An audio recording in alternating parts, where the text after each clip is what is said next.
let's really go into that. So they really took your lyrics, bro.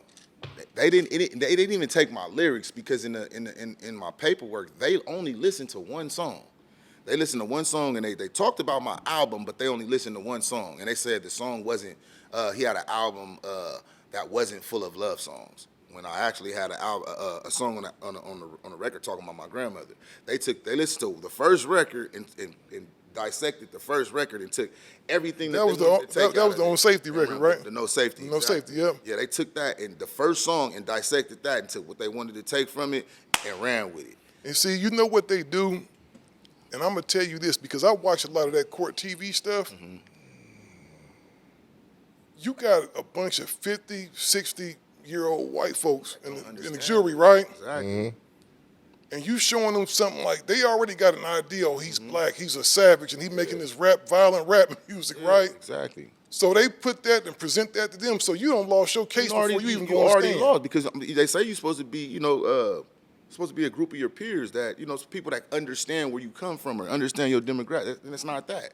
So you got me sitting in front of, we can say however many jurors it is, like you said, mid-40s, 50s, some 60s, that don't understand me. So when you bring, you got, what's his name? I killed the man in Reno, Johnny Cash, right? Mm. You got Johnny Cash, and you bring Johnny Cash, and he talking about I killed the man in Reno. They look at Johnny Cash, and Johnny ain't killed nobody in Reno.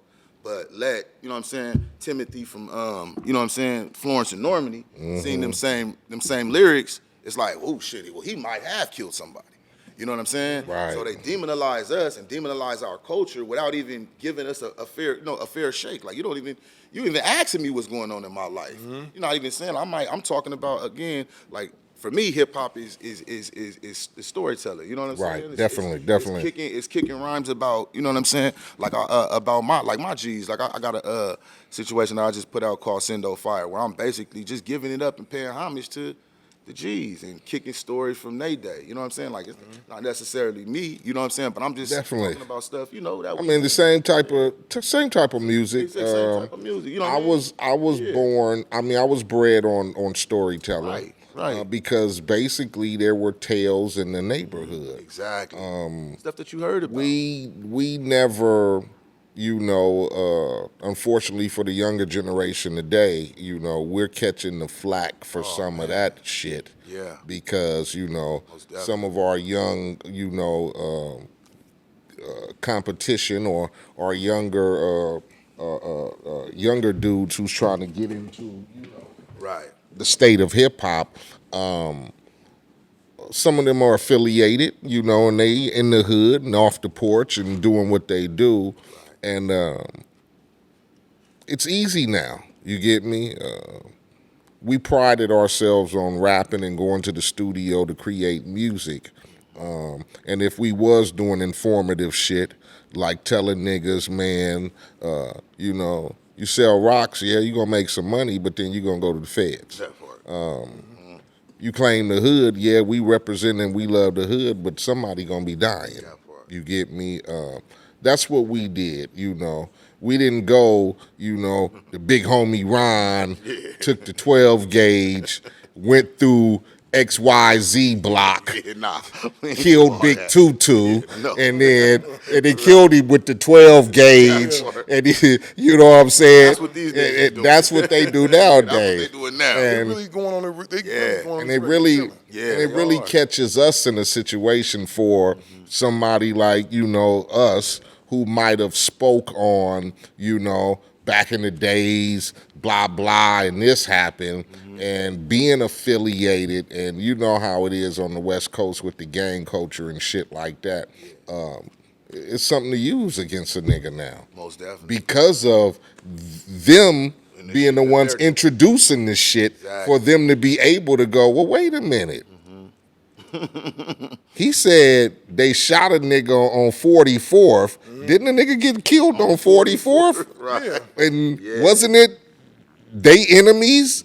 And didn't he say the nigga's name in it? And not only that, the homie Big Carl shot Lil so-and-so, and now y'all over there mourning and shit. Exactly. And then they walking around with the dead homie, the niggas they done killed. Yeah.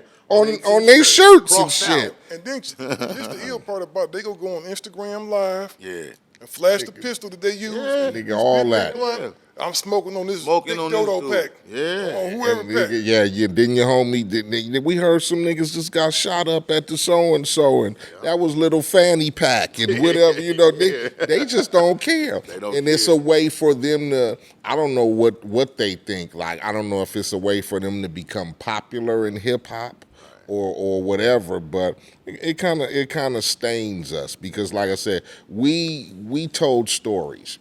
And we wanted to be informative about what was going on as far as this gang culture. For people who didn't understand, for people who just thought, oh, them niggas is banging over colors and dumb shit like that. Deeper than that. We wanted to be informative, and it wasn't all necessarily about killing the other nigga. But we want to let y'all know, what this is about. And unfortunately, now, it's making prosecutors and DA's jobs, they thinking easier because listen to what he said. Wait till you hear this. It's real interesting. Yeah. So go on with this. You locked up now, right? Yeah. Okay. So I'm locked up. Like I said, I was like, yeah. I started laughing when he told me, like, we using this against you. I was like, there's nowhere in the world. I said, go ahead. You can go and take me. You know what I'm saying? To jail or whatever. So I'm walking out the thing. He was like, nah, bro, you got $1 million bill. I was low key laughing at him, like, yeah, right, bro. I got there. When I start seeing all my homeboys, I'm like, oh man. I said, this okay. Someone's kind of indictment or something. So when I get in the thing, bro, they took us. We sat first. How many of y'all in there? It was 15. It was 15 of us. Okay, so you see the whole hood almost. Seeing everybody, like, but younger, like I said, younger dudes though. It's like probably like 2 dudes that's my age, but the rest of them younger. You know what I'm saying? I'm like, I don't even hang with. You know what I'm saying? Like, what's going on? So I'm like, all right, gotta be about the rap shit then. So I know I'm going home as soon as I go to court. Bro, we get they first of all, we don't leave the holding cell. They take us to court 6 in the morning, bro. We straight to court. Boom. I ain't never been to court this early. I'm like, 6 in the morning? We on our way to, like, this is different. I'm like, all right. We get to court, whole bunch of different attorneys, and they just giving us yeah, you've been charged with, I'm like, oh, this is real. She's like, yeah, you've been charged with 9 shootings and a murder or something. I'm like, okay, cool, whatever. Let's get in there, and they tell you, $1 million bill. So I'm like, all right, cool. I'm gonna get it lower. I get in contact with my attorney. My attorney let him talk to me. Okay, you go find out what's going on. Boom, he get me in for a bail review. So I'm in there for about a week, and then he get me in. Go to the bail review. They like, nah, we're not lowering the bail. The things is too heinous. It's just shootings. But he's like, they said he don't have nothing to do with it. It was like, well, we don't know yet. We got to go through the thing, and we don't want to release somebody that's charged with 9 shootings. So, man, I sat in jail for probably 4.5 months before my attorney knew anything. So I'm sitting here, literally, and then they have me in like a low unit. It's not like I'm with people that's charged with this shit. They got me watching people go home every day. So now it's psychologically with me because I'm like, damn, I can't even get cool with nobody because I don't know when I'm going home. You know what I'm saying? So I'm just seeing people come, go every day. I'm just sitting there like, this is crazy. And I'm calling my attorney. Everybody else got public defenders, so their attorneys is coming to talk to them every day. That's what they get paid to do. Exactly. So my attorney like, bro, there's no reason for me to come holler at you because I don't know nothing. So for 4 months, imagine being in jail for murder and 9 shootings and you don't know nothing the whole time because it's never been seen before. They've never used the penal code before. That's kidnapping. It's at an all-time high, and that's what I'm saying the whole time. You just kidnapped me, bro. Gangster Chronicles, we gon' tell you how it goes. If I lie, my nose will grow like Pinocchio. We gon' tell you the truth and nothing but the truth. Gangster Chronicles, this is not your average show.